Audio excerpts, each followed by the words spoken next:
We have an official Lauren Sanchez update. I did not predict that. And actually, I think if anybody had predicted that, they would have needed to be immediately institutionalized in a mental facility because it's not a normal thing to have happen. Like she's this social climbing gold digger. To report that Lauren Sanchez Bezos has deleted all of her Instagram except for these two photos of her wedding.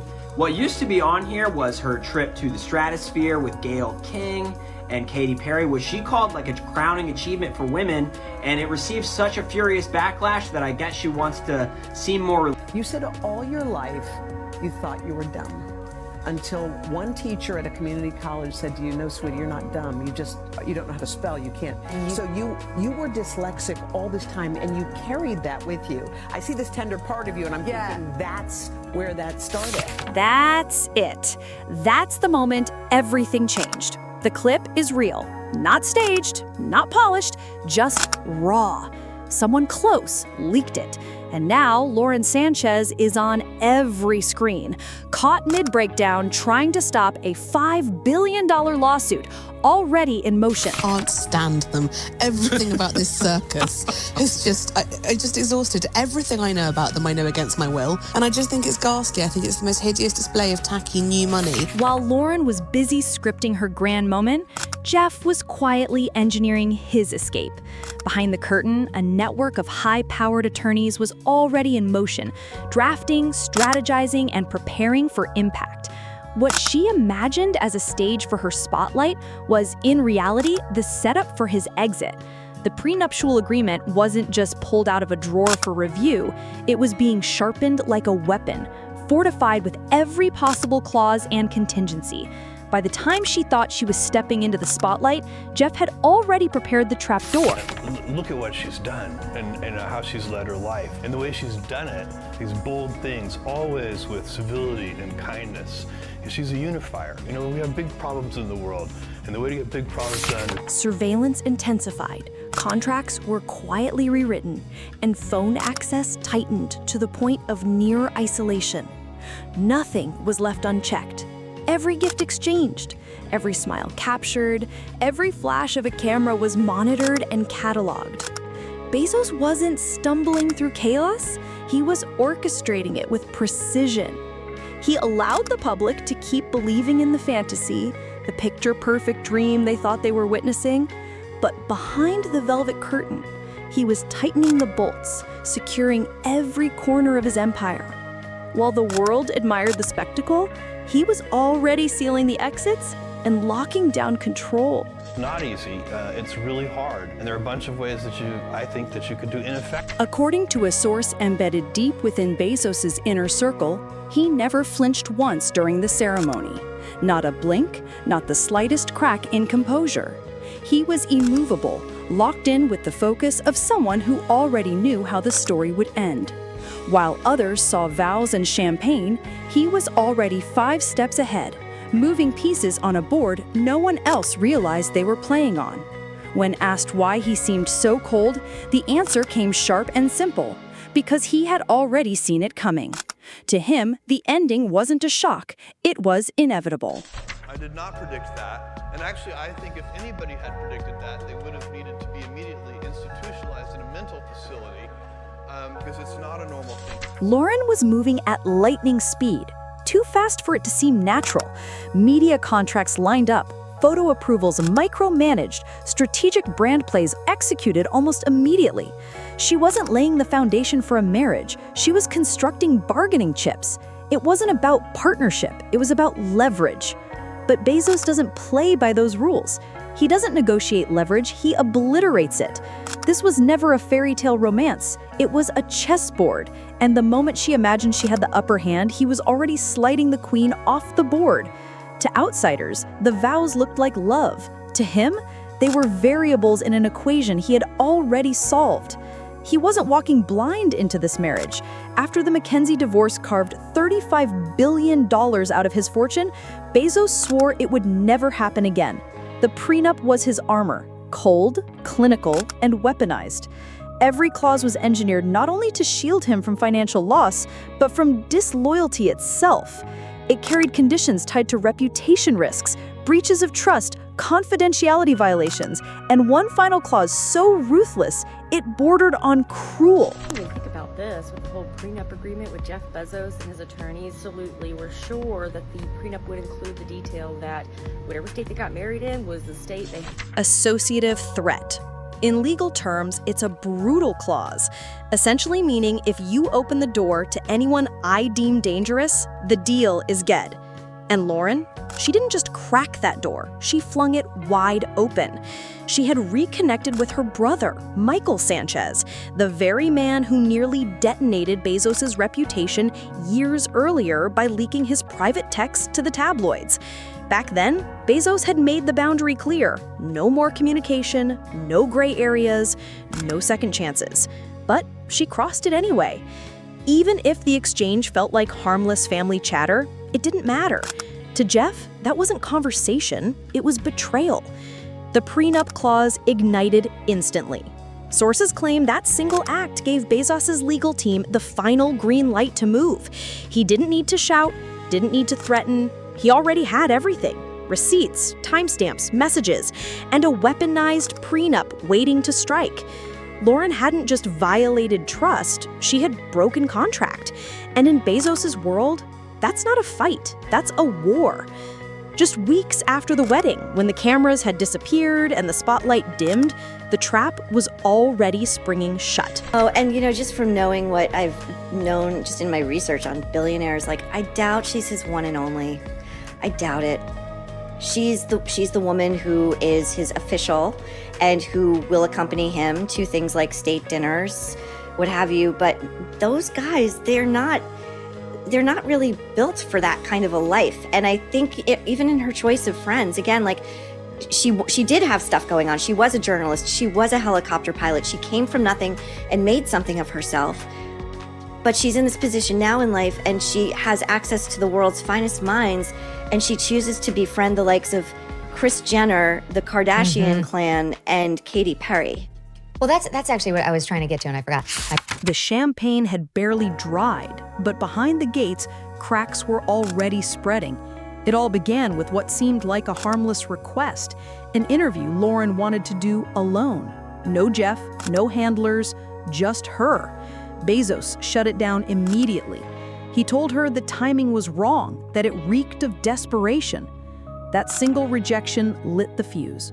Lauren snapped back, accusing him of silencing her, of trying to strip her identity, reduce her into nothing more than a billionaire's accessory. That was the moment the gloves came off. Voices clashed, accusations flew, the room charged with tension. And then Jeff delivered the line that froze everything. "You married me, not the brand." The translation was sharp and merciless. This wasn't about her narrative. This was about structure, control, and reputation. She dreamed of freedom beneath the shadow of the Bezos empire. He demanded obedience within it. This wasn't a marital spat. It was a power collision. Two conflicting blueprints for fame colliding head-on.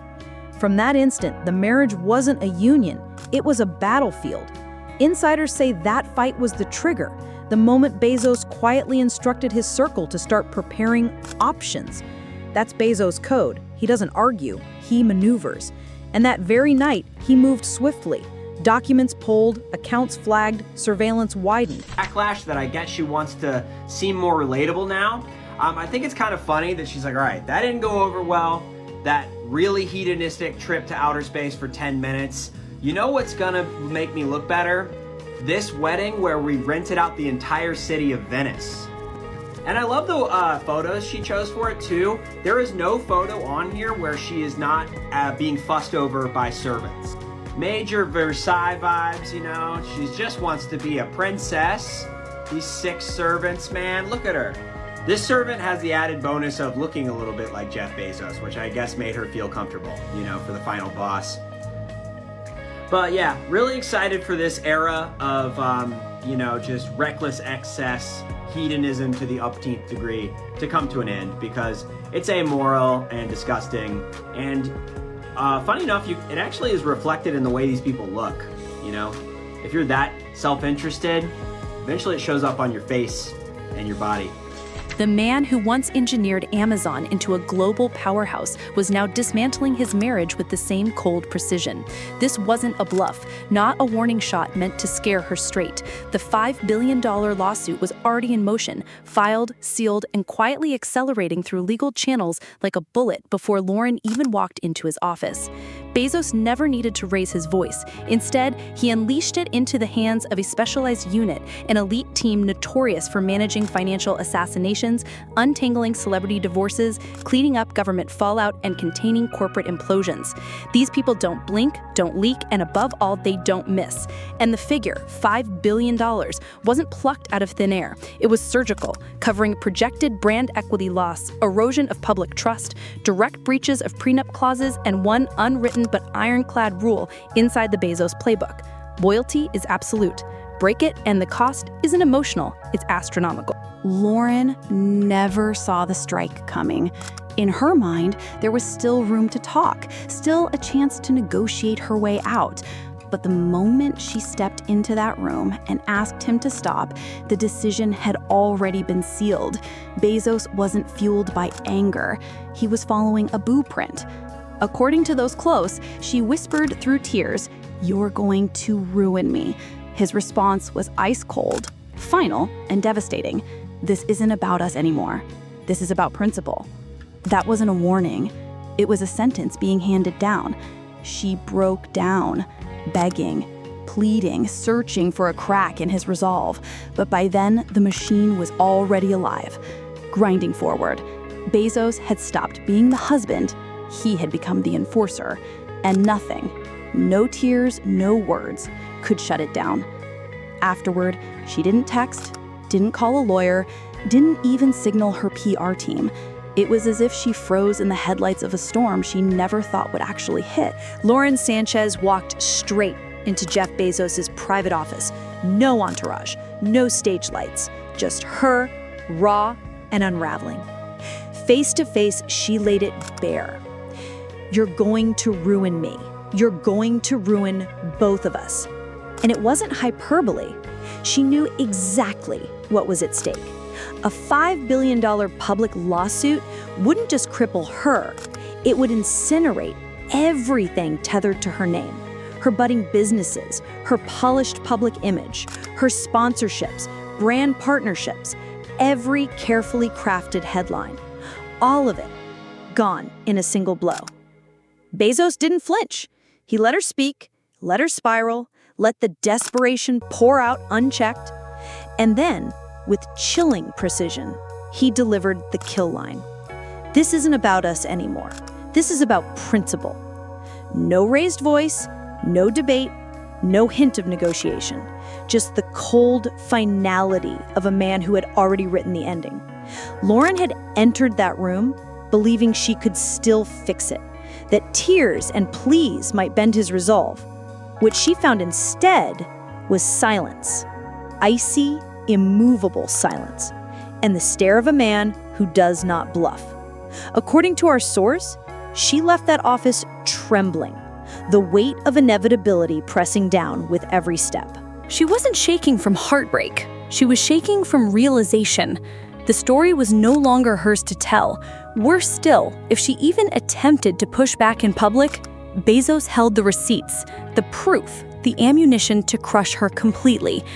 You'd expect a $5 billion lawsuit to explode in headlines, trigger chaos, denials, frantic counter-narratives. But that's not Bezos' playbook. There were no press conferences, no conveniently leaked filings, no dramatic outbursts, only silence. Cold, deliberate, surgical silence.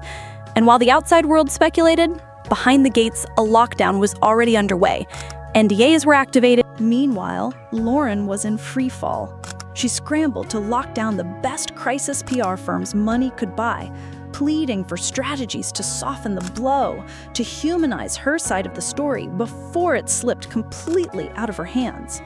But the true terror wasn't just the $5 billion lawsuit. It was the arsenal Bezos hadn't even touched yet. He wasn't simply suing her. He was sitting on a vault of digital weapons. Text chains, private emails, photos, voice notes, evidence Lauren never imagined would see daylight. If she dared to go public, to spin the narrative or paint herself as the victim, Bezos could detonate it all. And he wouldn't do it with rage or theatrics. He'd do it with surgical precision. This wasn't heartbreak. It was information warfare. And Jeff Bezos had time, resources, and motive to engineer this exact war years in advance. By the time Lauren realized, the next move was already in play. Silent, invisible, unstoppable. This wasn't a Hollywood breakup. It wasn't tabloid drama. It was a calculated purge. The $5 million wedding? An illusion. The yacht, the designer gowns, the Amalfi sunsets, the diamond-studded fairy tale? All just glossy distractions. The real blueprint was control. Bezos never looked at Lauren as forever. He saw her as a liability waiting to detonate. And when she finally crossed the line, he didn't shout. He didn't yell. He didn't plead. He executed. One order, one signature, one lawsuit, and just like that, it was over. The so-called love story the world believed in, to him, it was never real. Legacy always came first. Control, reputation, the empire, those were non-negotiable. This is the man who built Amazon from a garage into a trillion-dollar colossus, the man who builds rockets to escape Earth itself. You think he'd let a relationship jeopardize all of that? Not a chance. Lauren fatally miscalculated. She believed she could charm, maneuver, negotiate her way into influence. But by the time she recognized the shift, the board had already flipped. She wasn't bargaining anymore. She was scrambling to survive. This was never about heartbreak. It was about dominance. She didn't just lose a husband, she activated a machine. Now her entire identity, her career, her brand, even her name hangs by a thread over the cliff's edge. And Bezos holds the scissors. With one more move, he can collapse everything. The story won't fade, it will be erased, quietly and permanently. And if history has shown anything, it's this. When Jeff Bezos erases you, the world forgets you ever existed. The world only saw the glossy surface. Jeff Bezos and Lauren Sanchez, the so-called power couple of the decade. A billionaire romance wrapped in yachts, diamond vows, and magazine cover perfection. But behind those velvet curtains, this was never a fairy tale. It was a chess match. And Lauren walked in armed with emotion in a game that only ever rewards control. She believed the Bezos name meant protection, permanence, untouchable status. But in Jeff's world, the moment you become a liability, you're not secured, you're severed. He doesn't untangle messy threads, he cuts them clean. What began as a kiss on the canals of Venice ended in a $5 billion kill shot.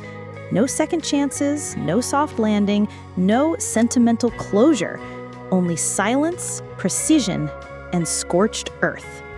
She begged, she broke, she walked into his office hoping to be heard, but Bezos wasn't listening. He was already erasing. Her name wiped from accounts, stripped from contracts, deleted from the future she thought she had locked. She's no longer the wife, no longer the brand, not even part of the narrative. She's the warning, the one who believed she could outmaneuver the machine. But Jeff Bezos doesn't simply end chapters.